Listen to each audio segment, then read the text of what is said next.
Chapter 17.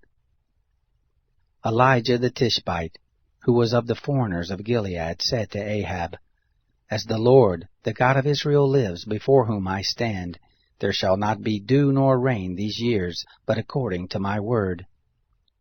The word of the Lord came to him, saying, Go from here and turn eastward, and hide yourself by the brook Cherith that is before the Jordan. It will be that you shall drink of the brook, and I have commanded the ravens to feed you there. So he went and did according to the word of the Lord, for he went and lived by the brook Cherith that is before the Jordan. The ravens brought him bread and flesh in the morning, and bread and flesh in the evening, and he drank of the brook. It happened after a while that the brook dried up, because there was no rain in the land. The word of the Lord came to him, saying, Arise, go to Zarephath, which belongs to Sidon, and dwell there.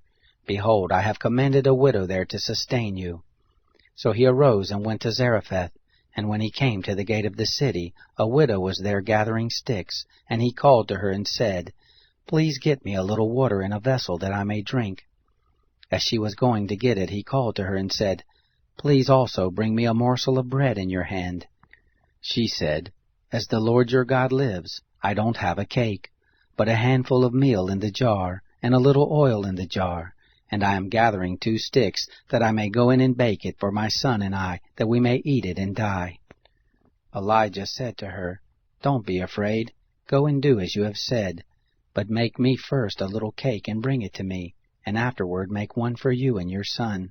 For thus says the Lord, the God of Israel, The jar of meal shall not empty, neither shall the jar of oil fail, until the day that the Lord sends rain on the earth. She went and did according to the saying of Elijah, and she and he and her house ate many days. The jar of meal didn't empty, neither did the jar of oil fail, according to the word of the Lord which he spoke by Elijah. It happened after these things that the son of the woman, the owner of the house, fell sick, and his sickness was severe, that there was no breath left in him.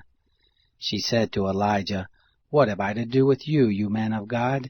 You have come to me to bring my sin to memory and to kill my son. He said to her, Give me your son. He took him out of her bosom and carried him up into the chamber where he lived, and laid him on his own bed. He cried to the Lord and said, O Lord my God, have you also brought evil on the widow with whom I sojourn by killing her son?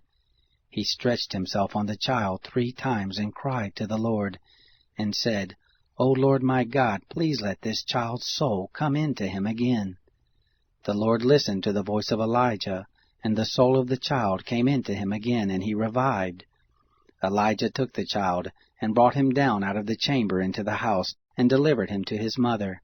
And Elijah said, Behold, your son lives.